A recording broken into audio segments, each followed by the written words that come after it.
Yes, yes, y'all. It is another edition of the Daddy's Working Podcast. If you were listening last week, then you heard part one of the interview and I left you hanging. Gosh, I'm such a tease. But we're here and we're ready to rock and roll. So let's dive back into part two of the interview. I love the idea of rituals. I love, especially the morning routine. Although I've changed my morning routine quite a bit lately with the 75 hard deal, forcing me I'm to do sure. things. But so you made this transition, right? And I did this when I first started in real estate. I bought the deal, I worked in the deal, I marketed the deal, sold the deal, and I was trapped. It was like I created a job for myself. So how do you work your way out of that? You got to realize you're in a trap. How do you keep removing yourself from that? It's a great question. So Judge Graham, who both you and I know really well, does a really good job of explaining the difference between. I've never seen anybody put into words like this, which I really enjoyed. He talks about a lifestyle business and an enterprise business, right? And a lot of people have lifestyle businesses, and a lifestyle business is essentially you can be successful, but it's really, really hard to scale a business like this because you're the owner and you're the operator. And without you, your business will not grow. Without you, your clients will not be served. Without you coming to work every day, revenue will not be made, right? An enterprise business is where the business is serving you, where your team is operating virtually without you. You still have to be the visionary. You still have to work on your business. You still have to be a leader, but for all intents and purposes, you don't have to be present, right? And the way we talk about this in my masterminds is you have to work on your business, but working on your business is still work. I think this is one of the challenges that a lot of leaders and a lot of business owners have is they take working on your business as I'm just going to go on vacation and my business is going to start cutting me a paycheck every single month, which could happen if you get to a point where you can either hire a partner or a CEO or somebody to literally take you out of the picture. But for most people, that's either not attainable or it's not a place where they want to get, let's be honest, right? They just want an enterprise business where they can be involved, but they don't have to physically be there all the time. Well, being a leader that works on your business at that level, that takes work. And that takes being able to step outside, having the 30,000 foot view, and then not interrupting, not getting involved and creating problems. Because one of the biggest challenges is once you become that leader and you become the coach, we used this analogy the other day just because we happen to be in near my hometown, which is outside of Philadelphia. Doug Peterson played for the Philadelphia Eagles for a long time, and now he's the coach of the Eagles. You don't see him jumping in and throwing the football. Like he can't be the quarterback and be an amazing coach. And Doug arguably is starting to change the game of football a little bit. In the last year or 2 years ago, when they won the Super Bowl, he's pushing the pace of the game. He's going no huddle. He's throwing the defense off. He's going for it on fourth down. If they're within 2 yards and 2 feet of on the fourth down, they're going for it. You know, they're changing the whole way the offense plays the game. And he's doing that because he's got that on the business approach. He's got the 30,000 foot look on the game. He wasn't creating that when he was the quarterback. If he had those ideas when he was the quarterback, they weren't being implemented. But now he can do that. Now he can look at the game from a whole different view and he can say, how do I really create effect? How do I really create change on this game? Well, hey, here's some ideas I have. He's not getting in the pocket and doing this. He's standing on the sidelines and doing this. That's what a leader that's working on the business has to do. They have to be able to stand on the sidelines and not be able to jump in the game. Now, they might be able to get in practice and show people how to throw the ball every once in a while, but they're not getting in the game. And the biggest challenge I think a lot of leaders have is when they're trying to become that enterprise business, they're inside they're throwing monkey wrenches in the business all the time. And they're creating their own problems. We talk about people who love to put out fires. A lot of times they're secret arsonists, right? They're in there like, I'm going to put out fire, but they're behind the scenes and they're spreading fire. They have their blow torches on and they're just starting fires all day long. So how do you create that balance where you're being a great coach, but you're not in there creating more chaos? And that's a really tough balance. Where do you get that idea? Because I think most people will go into business, and I think this comes from E-Myth. They'll go into business. What they'll do is they'll create a job for themselves, like I did in my real estate business. That's why the first one failed. How do you realize that you need that 30,000 foot perspective so that you could be away from it and make the calls without throwing those monkey wrenches or starting those fires? I mean, the challenge is, and because I see it, because I coach a lot of people in this space, the challenge is visionaries are idea people. Everyone gets an idea in the shower, and then they want to come in the office and they want to say, I got an idea, let's do this. And depending on how big your team is, if you only have a few people, it's easy to spin real quick and change directions and say, okay, we can implement that. But if you start having 10, 15, 20 people in your organization, it's not easy to turn that ship. Generally, it's not going to turn on a dime. So we start having these ideas, and next thing you know, your business gets really unwieldy. It's really hard to create opportunity and start to have all these ideas being processed and implemented when really you're focused on one thing. Maybe you're great at sales, right? Maybe you have an impressive sales team that sells real estate, for example. Maybe you're a retail sales force. And next thing you know, you're like, hey, we can sell real estate. Why can't we sell photocopiers? Maybe I'll just bring a photocopier center in here and we'll start selling photocopiers. And then your team's like, well, yeah, we can do that. Why don't we get on the phone and start selling photocopiers? You start throwing these monkey wrenches in and the team starts getting confused. Whereas if you just keep them really laser focused at what they're great at, some of the best teams that are out there that are doing things at a high level stay hyper focused and they're not paying attention to what's going on next to them. They're not paying attention to the other guy. They're just getting really, really dialed in on what they do really, really well. And they're not coming up with umpteen ideas every single day and trying to implement new focuses and new things every single meeting. So distractions. That's it. Staying away from the distractions and the shiny objects. I got you, brother. So let's talk a little bit about it. You keep saying it, and I know our listeners have heard it, the daddies out there here, but I always like to get different perspectives. You talk about, and I think this came from Think and Grow Rich, Napoleon Hill, the idea of masterminds. What is this mastermind thing? What does that mean to you, and how do you use it? Yeah, the idea came to me. I've known about masterminds for years. I joined one, which you and I are in 5 years ago, almost 6 years ago now. And it was game changing for me. You know, I was in a space at that time where I didn't know what I didn't know. I still don't know what I don't know. You know, I think we're always growing, we're always learning, but I couldn't find people in my little sphere and the people around me. I didn't know where to reach. I didn't know who to turn to in my local area. And ironically, I found our mentor on social media. I reached out to him. I was having some problems with some different things. And at that point, I was still kind of like a one-man show. I was an island. You know, I thought I could handle everything myself. In fact, I call it my Superman story because back then I was running a rehab business. I was a full-time realtor and I had rental properties. I had all these different businesses going on, and I had a 3-year-old. I had a newborn. I had my wife. You know, I had a small family, and I was working 100 hours a week. I had one assistant. I was burning both ends of the candle. I was making what seemed to be decent money. I was making good money. Everybody thought I was successful. I would wake up in the morning. I would put on a suit and tie because back then everyone dressed up, and I would get all dressed up. I'd go to the office and I would be a realtor until lunch. I would prospect. I would set listing appointments. I would set up buyer appointments. I would, do my realtor thing. And then I would come home around lunchtime and I would get changed real quick and throw on my t-shirt and jeans. And I would run to the job sites and I would be working on schedules. I'd be working on scopes of work. I'd be running to Home Depot, picking out tile, picking out colors, picking out toilets, driving them to the job sites, dealing with subcontractors. I'd have a checkbook in my pocket in case they needed to get paid. I'd be paying them 7 days a week, whatever they needed to keep them moving, And I was juggling 12 different plates. And I wouldn't admit it at the time because I thought I was the man, but and my ego wouldn't allow me to admit it. But if I kept going at that rate, if I kept going the way I was going, I'd probably be dead by now. I would have had a stroke. My stress level was through the roof. Didn't matter how much money I made. I never had any money. I was constantly the cash was coming in as fast as it was going out. And I was building, but I never had anything. And I was so stressed out. I was so frustrated. I never got to see my kids. I was literally watching my kids grow up, and I would come home at whatever time at night and they would already be in bed. It was one of the most miserable points in my life. And when I first got into a real mastermind, because I had bought every course in the world at that point, I had gone to every $500 seminar. I'd gone to the Rich Dad seminars. I'd gone to all those things, but I'd never gone to a real mastermind. I'd never gone to a real event where there were business owners, there were people who really pushed me. They really asked deep questions that got me thinking, that challenged me. Because we'd all been in those rooms where there's 150 people in a hotel and no one's actually asking you to do the work. They're just giving you a workbook and they're saying, follow along and write in your book. So when I first met Mark, he said, pay me $5,000 and come out to Columbus. And I was like, oh my God, like, what do you mean 5,000? I'm paying $5,000.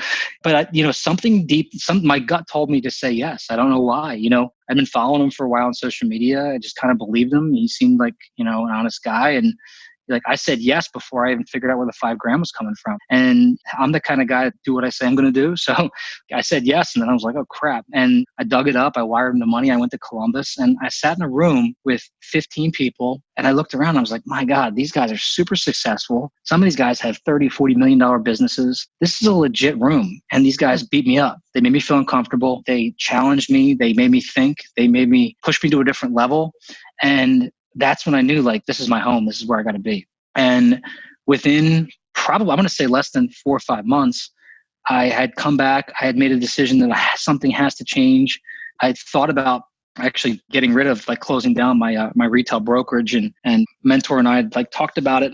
And we decided instead that my assistant had a license. So we said, you know what, what's the worst that can happen? Let's just give her the retail business and see what happens. So we broke it up. We gave her the retail business. I negotiated a deal because she was on a salary. I negotiated a deal to give her a little bit of the commission, keep her salary in play. And I'm just going to go full-time into the rehab space and do flips. And that's what we did. And 12 months later, she had done more sales than I did the 12 months previous to that. Wow. I did 3 times as many flips as I did previous to that. And we knocked it out of the park. I mean, we destroyed it. And I think I can tell you within 3 or 4 years, I went from 1 employee to almost 45, 50 employees. And then since then, we're back down to 26. I've made every mistake there is to make about hiring people and firing people and everywhere in between. You went way up in hiring. Was that one of the mistakes? Huge. Absolutely. There's a challenge what people have when they come to try to build teams and they sit in front of me. It's one of the biggest challenge that people have is they're petrified to hire people, right? The second biggest challenge is that they hire too fast. Once they get a little bit of a taste of it, they're like, oh my God, this is great. I'm gonna keep hiring people. And I made both mistakes in my life. So again, it's one of those happy balance things. You have to learn when it's the right time to hire. But the number one challenge is knowing, especially when you're starting to make money and you're starting to get to that point. Like, one of the first learning curves for me was you got to hire. Human capital is the most important leverage that you can get involved in. And when you can invest in people, they will pay you back 100-fold. But the teams that you build and the legacy that you're going to leave because of the people that you're building up along the way is worth so much more than the money you're going to make. But you have to build teams in order to make money. I used to think I was an island. I used to think I could just build this thing as big as I can and I'm going to keep it, 1 or 2 assistants around and they're going to help me. It just doesn't work that way. If you want to get to a certain point where you can scale,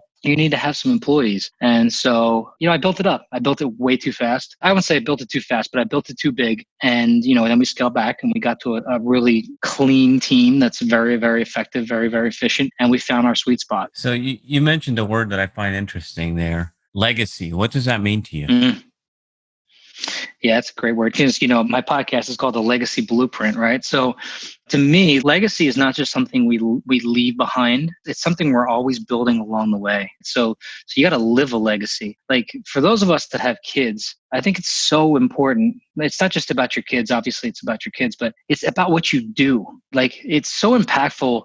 What's the terminology? Like, it's not do as I say, but as I do, or whatever. But like, when your kids come up to you and they say, like, I want to do something, it's because they're watching you do it, right? Your kids do not learn because you tell them to do something. They only learn when they watch you to do it, right? And when they watch you do something.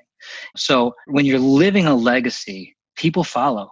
People understand it. People get it. When you do it every day, you're putting it into action. When you're actually building something worth following, people will follow that. And that's why, again, on social media, you can be fake all you want, but eventually it's going to crumble. If you're real and you build something real and you create real opportunity for people, that's going to last. Up, down, sideways, I don't care what the economy does. When you build and create a real legacy and you're living a real legacy and you're being truthful with yourself and the people around you, that's going to create something that lasts. So we're just trying to build real legacy. We're trying to build real impact for other people and create real opportunities. So I'm trying to find equity partnerships with people. I'm trying to build real opportunity for people and create real wealth for people on our team, helping them invest, helping them learn how to create wealth for their family, investments for their family, and so forth. So it's not just a place where they can come have a job from 9 to 5 and then check out. It's more of a culture. It's more of a long-term play for them. So let's talk about this. You went to this mastermind and I didn't know you had been in there so long. So that's amazing. And that makes me feel good about my choice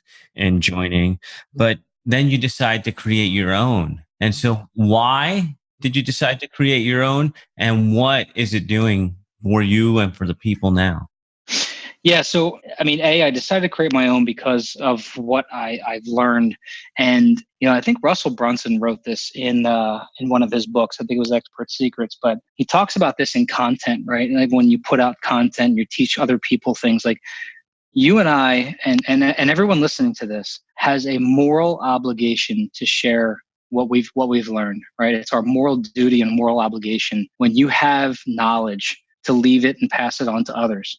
So I have had this belief now for years. I don't know where it comes from, that as we learn things, one of the legacy pieces I want to live is I want there to be some kid who is doing something extraordinary 100 years from now. And he's doing it because his grandfather listened to a podcast that I taught, right? And the kid doesn't need to know who I am. The kid doesn't need to know that you and I had this conversation today. Like, it just has to be that we created this energy. We created this opportunity for that family. And to me, that's legacy. That's what we're creating. We're here putting out a great message that can help somebody lead, like I call it the F5 method. You have the family, faith, fitness, and finances, right? But how can we expand upon that so that people actually live that fulfilled life? Like, to me, that's what it's all about. It's helping people grow to that next level. I know the impact that the mastermind made to me. I know, like Mark and I joke about it all the time. Like, the whole goal for me is that we're sitting on a porch smoking cigars in a rocking chair when we're in our 80s. Like, I'll be in this mastermind for the rest of my life. And I don't care what the cost is. It's the same that I want to develop for what I call the inner circle family, right? Which is my mastermind. Like, I want to develop an amazing group of people that I can create a real impact with, and I can help them build their teams, because the more that they can build their team, the more opportunity they can create, the more equity they can create, the more jobs they're going to create, the more money they're going to create for all those people. It's just going to continue to snowball out. So again, that's what I believe the moral obligation is for all of us. Dude, you don't even know this. And I mentioned it on the show before, but I started the podcast factory with that very idea. The mentors that had helped me, that had taught me so much, to bring them to more people. So little by little, we were improving lives, one listener at a time. And here we are, millions of downloads later. I know we're changing lives. And so that's why we're obviously in the same mastermind. That's why we're talking here today. So tell us a little bit about Legacy Blueprint, brother. That's available on anywhere that you can find podcasts. So tell me a little bit about the show. Yeah, I mean, it's ironically very similar to this, man. I mean, it's it's a bunch of high-level entrepreneurs chatting about life and how they interact with their business and their family, and they create, I think balance is a bit of a myth. I think it's hard to achieve, but I like to focus on the 5 F's, right? Like, you're always going to be a little bit shy in one, but still being able to kind of be omnipresent about them being in existence. So, how do we build a legacy? How do we leave a legacy? How do we live a legacy while we're kind of focusing on the 5 F's, faith, family, fitness, friends, and finances? So that's kind of what the show's all about, but in the style of being able to spread the knowledge wealth. Like, I don't think a lot of people understand that, I spend hours a week, you spend hours a week on doing this kind of stuff. And we don't make $1 to do this. This is about spreading knowledge. This is what it's all about. Yeah, paying it forward, man. I didn't even know you had the 5 F's. You added friends in there, bro. Nice. That's so cool. So look, we're coming up on our time, and I imagine that maybe there's something that I missed, or something that you wanted to talk about, or something that you thought we would talk about that we didn't. So what's on your mind, brother? No, man, I think we covered it. It was an awesome interview. I mean, I just think, if people are listening, like my big thing that I always like to share is don't be introverted when it comes to your knowledge. Put it out there. Make sure that people understand that, you have a gift. That you have a gift worth sharing. Whether that gift is like you're an amazing skateboarder, or you're an amazing cake baker, or you're an amazing basket weaver. I don't care what it is. There's something in you that needs to be shared. So don't hold it in. Yeah, you're being a greedy little pig if you keep it to yourself. That's right. Oh, man. The name of the show one more time so our listeners know. My show's called The Legacy Blueprint. Legacy Blueprint. Just look for it, iTunes, anywhere you listen to podcasts. Joe, amazing. Thank you for taking time out of your vacation to rap with us. Truly, truly grateful. And we will talk again soon, brother. Thank you. Absolutely. This is thepodcastfactory.com.